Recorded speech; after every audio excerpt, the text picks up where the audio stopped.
वासुदेवाय. These are like Om Namo Bhagavate Vasudevaya. Om Namo Bhagavate Vasudevaya. Narayanam Namaskrityam Naram Jaiva Narottamam Devim Saraswatim Vyasam Tato Jayamudiraye. Nashtaprayeshu Abhadreshu Nityam Bhagavata Sevaya Bhagavati Uttama Shloke Bhaktir Bhavati Nishtake. Krishnaya Vasudevaya Devaki Nandanaya Cha Nandagopa Kumaraya Govindaya Namo Namaha. So yesterday we have seen that Lord was explaining Uddhava about his previous life and what was his desire. And now Lord is explaining Uddhava about his next life. In the text 12 of 4th chapter, he says, Sayesha sadho charamo bhavanam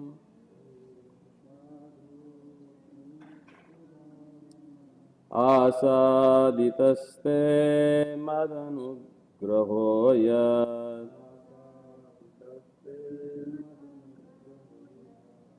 yanmandrilokandraha utssrijantam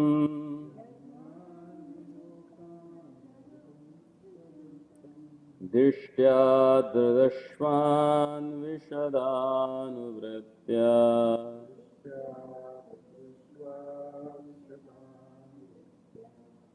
O honest one, your present life is the last and the supermost, because in this term of a life you have been awarded my ultimate favor.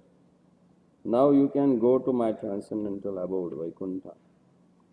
By living this universe of conditioned living entities, your visit to me in this lonely place,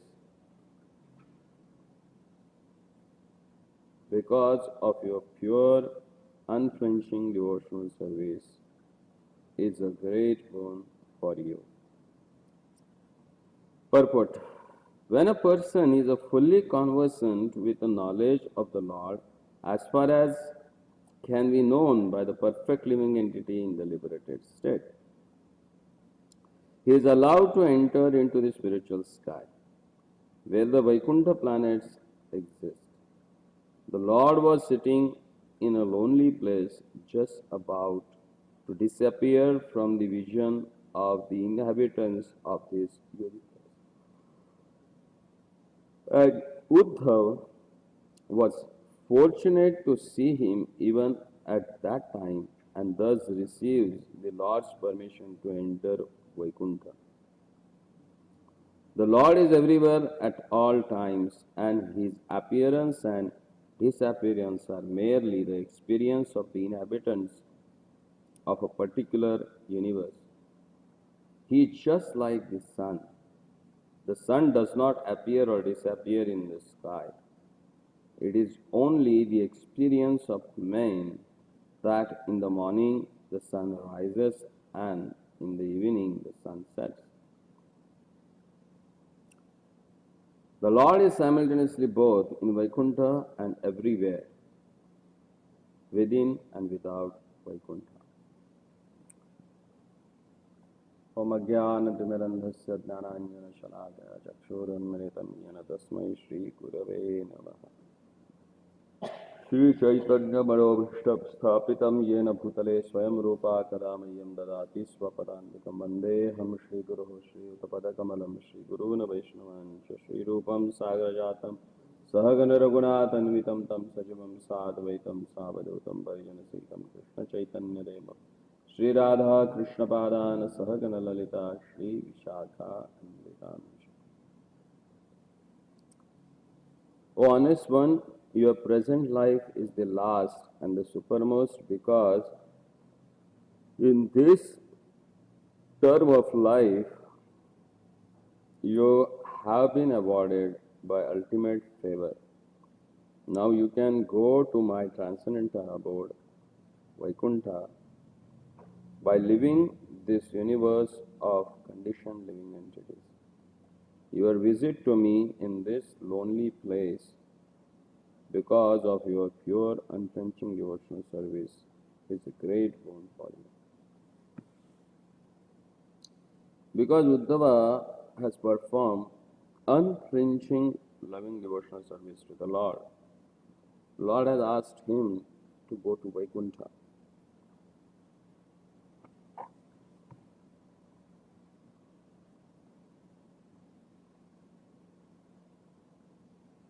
The qualification to enter into spiritual sky, or where the Vaikunthas exist, is to have unflinching devotional service for the Lord. There is no other way to attain Vaikuntha than rendering unflinching devotional service to the Lord. And whoever has performed that, Lord personally has taken them back home, back to God. And as mentioned in this verse, that Lord himself says that now he is going to leave this world.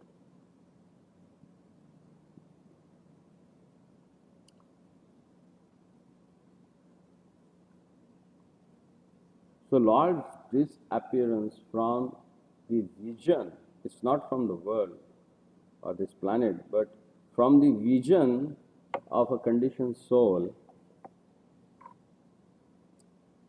does not make any difference to the eternal existence of the Lord everywhere. It's not that today the Lord is there and tomorrow he is not there, but his vision may not be there. And to explain that properly, Prabhupada has given an example of a sun. It's not that sun disappears, but our vision disappears for the sun. And our experience about sun, it disappears. And that's why we consider it. Because sun, it always roams in his own orbit. And because of the movement of earth, it seems that sun has risen and he has set down. So same way, Lord, he comes for a particular function. He becomes visible to all the living entities to perform certain type of activities. And when his purpose is fulfilled, he disappears in front of the vision of a common conditioned soul. Further, Lord says how this Bhagavatam came into existence. He says, Pura maya proktamajayanaabhe padme nishannaya mamadi sarage jnanam paramman mahimavabhasam yatsurayo bhagavatam vadanti. O Uddhav, in the lotus millennium, in the days of yore, at the beginning of the creation, I spoke unto Brahma, who is situated on the lotus that grows out of my navel, about my transcendental glories, which the great sages described as the Srimad Bhagavatam. The explanation of the Supreme Self, as given to Brahma and already explained in the second canto of this great literature, is further clarified herein. The Lord said that The concise form of Srimad Bhagavatam, as explained to Brahma, was meant to elucidate his personality.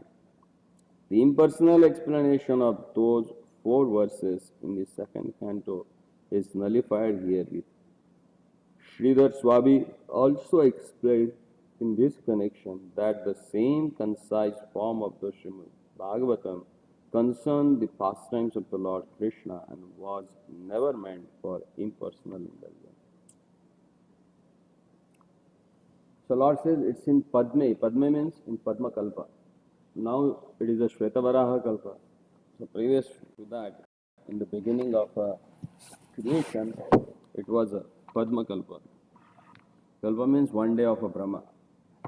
So the first day of a Brahma was a Padma Kalpa when at the beginning of the whole creation, Lord has spoken this Srimad Bhagavatam or the knowledge about himself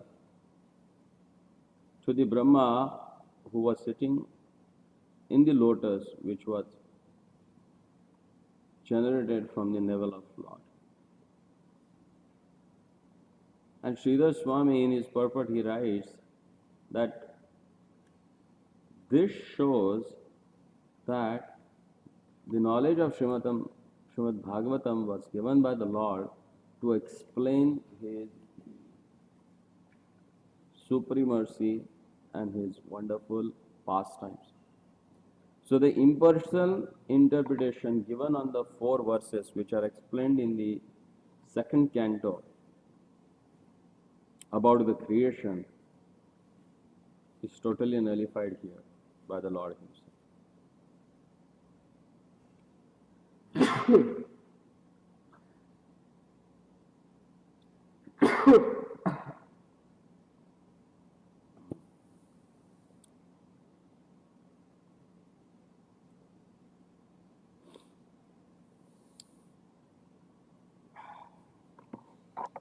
So the whole Srimad Bhagavatam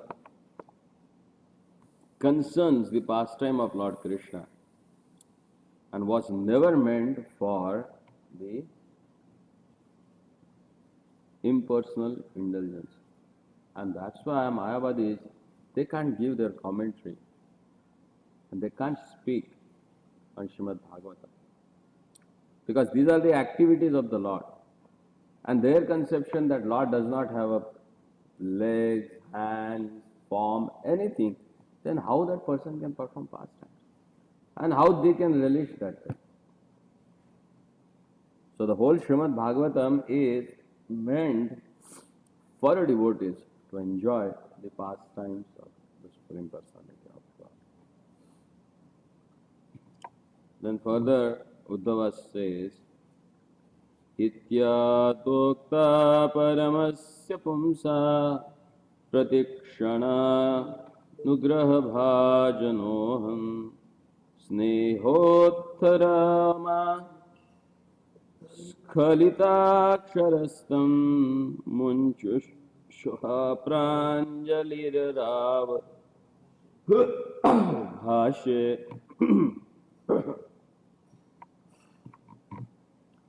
Uddhava said, O Vidhur, when I was thus favored at every moment by the Supreme Personality of Godhead and addressed by himself with a great affection, my words failed in tears, and the hairs on my body erupted. After smearing my tears, I, with a folded hand, spoke like this. Konvishyate padasarojabhajam sudallabho arteshu chatushvarpiha tatapinaham pravunomi bhuman bhavat padambhojanishevanotsukaha.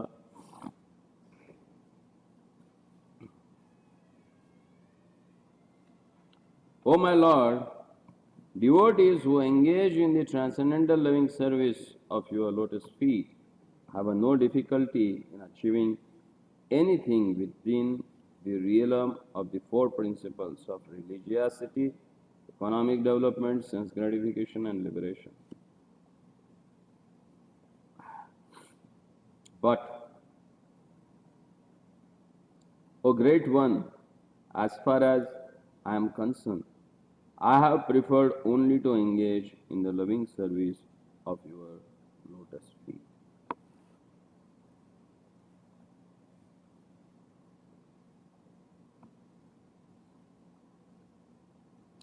Those who are associated with the Lord in the Vaikuntha planets achieve all the bodily features of the Lord and appear to be the same as Lord Vishnu. Such a liberation is called Sarupya Mukti.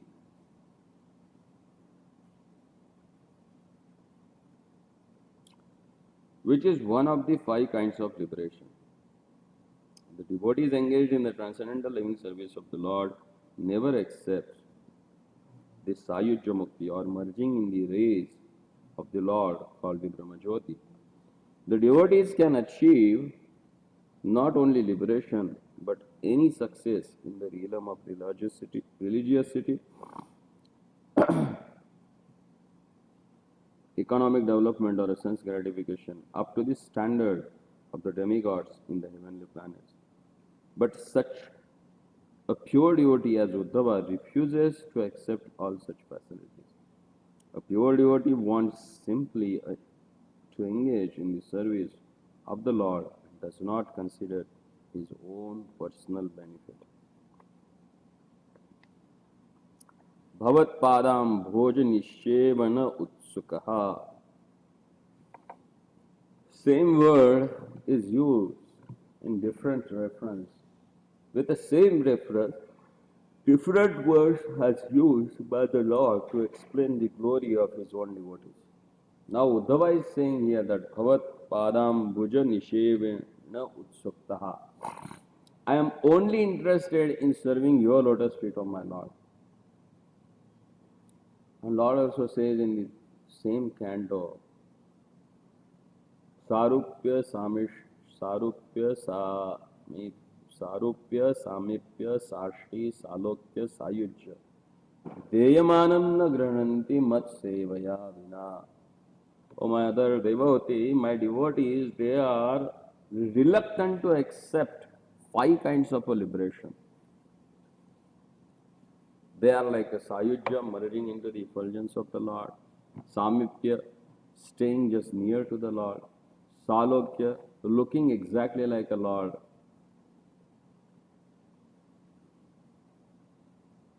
Sashti having same opulences like their Lordship, Sarupya having same form like the Lord.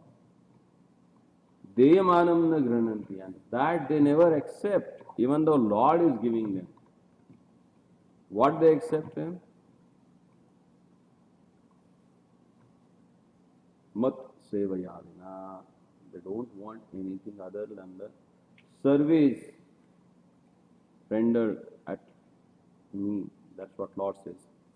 And here we hear that same thing from Uddhava.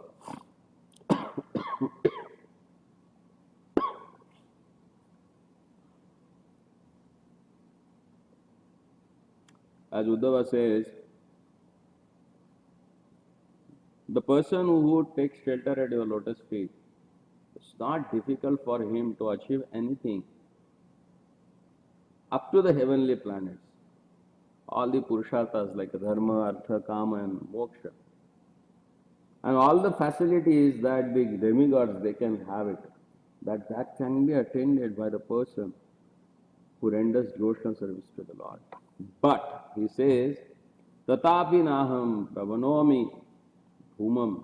But I don't have any interest in that, my Lord. What do I need? Bhavat padamboja niveshinayana utsukaha. Actually, this terminology we should by heart.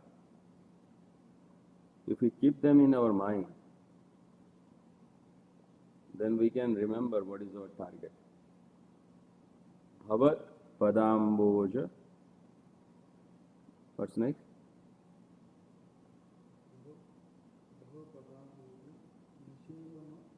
nishevano utsukaha. This is what devotee desires actually.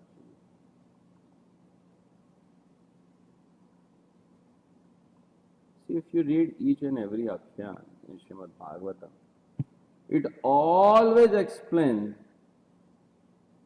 that all the devotees, what they ask from the Lord is nothing but either they wanted to remember Him, either they wanted to serve the lotus feet of the Lord, either they wanted to engage all their bodily parts in the service of the Lord. Ultimately, what they want from the Lord is His service, nothing else.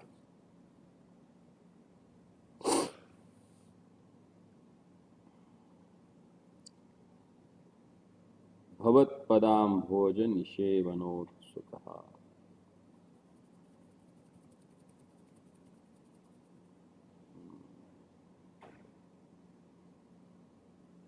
And now you can understand that why Lord is so attached to His devotees, which the Karmi people they call there as He is a bias.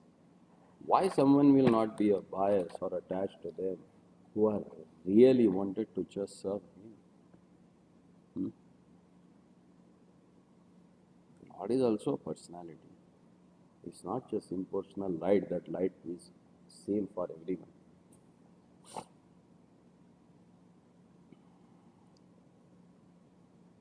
Then further Uddhava says, कर्माण्यनिहस्य भवो अभवस्य ते दुर्गाश्रयो अथरी भय आत्पलायनम् कालात्मनो यत् प्रमदायुताश्रमः स्वात्मरते खिद्यति धीर्विदाम्य. My Lord, even the learned sages become disturbed in their intelligence when they see that your greatness engages in a fruitive work, although you are free from all desires. That you take birth, although you are unborn. That you flee out of a fear of the enemy and take shelter in a fort, although you are the controller of invincible time. And that you enjoy household life surrounded by many women, although you enjoy in yourself. Swa Atmarante.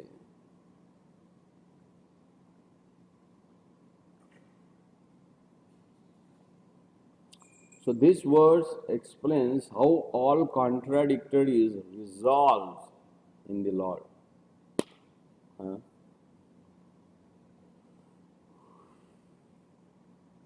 Even thou who is the controller of all the modes of material nature, he shows that he is performing ritualistic activity as like a common man. Even though he is unborn, he seems to be has taken birth from Mother Yashoda or Mother Devaki and Vasudeva or Yashoda and Nanda Baba. And even though he is the most powerful, and Upanishads clarifies that says, Vato bhayati mad bhayat, Surya stapati mad bhayat. This Vayu, air, it flows because it fears their lordship. The sun god or Agni, it becomes hot because of Lord's fear. Mrityur, charati madhyat. Even the death himself moves because of Lord's fear. And such a person shows that he is fearful of his enemies, who are nothing like but the mustard seed for the Lord.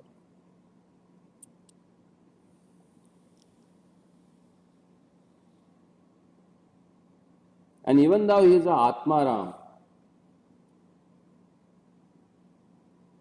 who does not need anyone else's association for his own enjoyment, still he shows that as like an ordinary house old householder. He's engaged with so many women in his family life.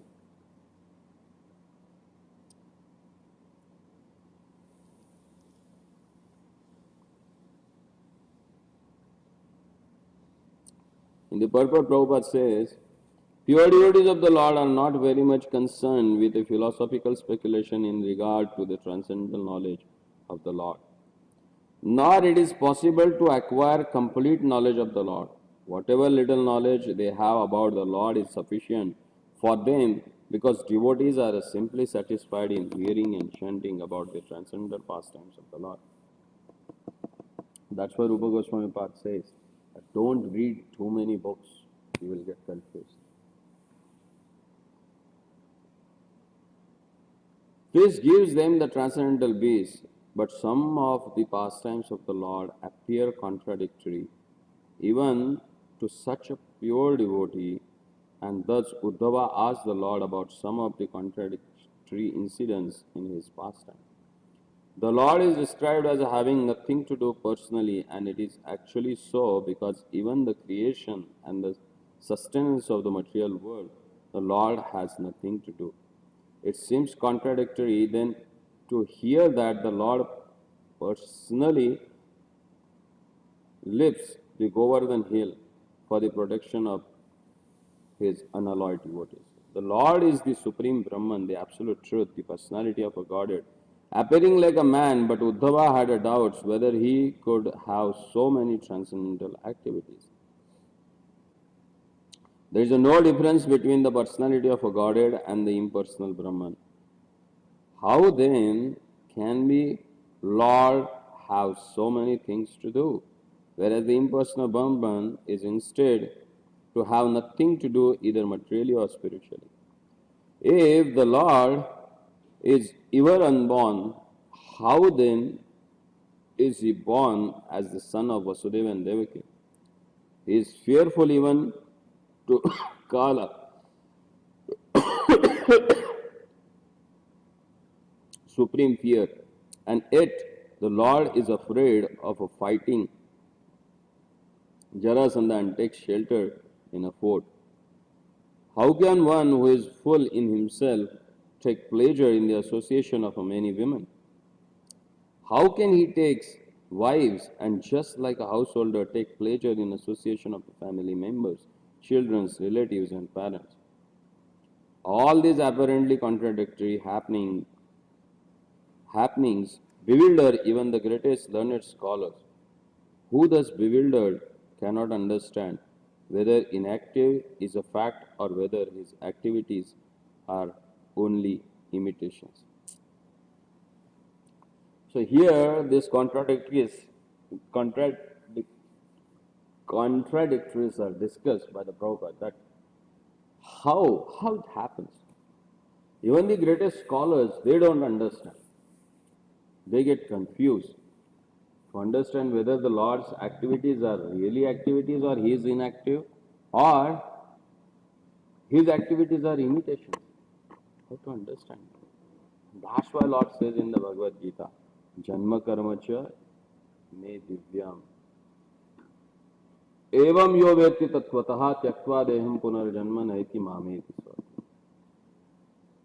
This is how if someone understands the birth and Lord's pastime, then that person never comes to this material world. Actually, no need for him to come to this material world.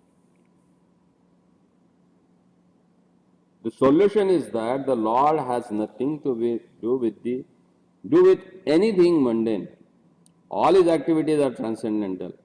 This cannot be understood by the mundane speculators. For the mundane speculators, there is certainly a kind of a bewilderment. But for the transcendental devotees, there is nothing astonishing in this. The Brahman conception of the absolute truth is certainly the negation of all mundane activities. But the Parabrahman conception is full with the transcendental activities. One who knows the distinctions between the conception of Brahman and the conception of a Supreme Brahman is certainly the real transcendentalist. There is no bewilderment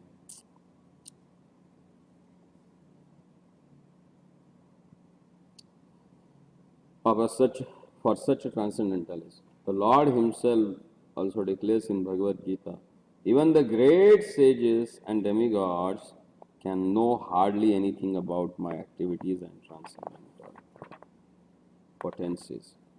The right explanation of the Lord's activities is given by the grandfather Bhishmadev in first canto 9 chapter text number 16.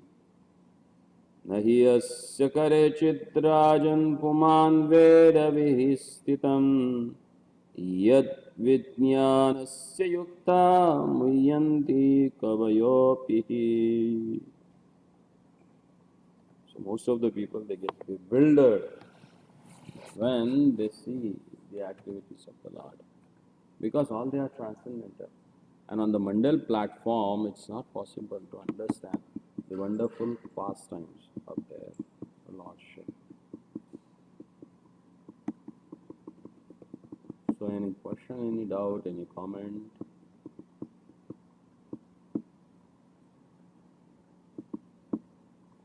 Srila Prabhupada ki. Jai.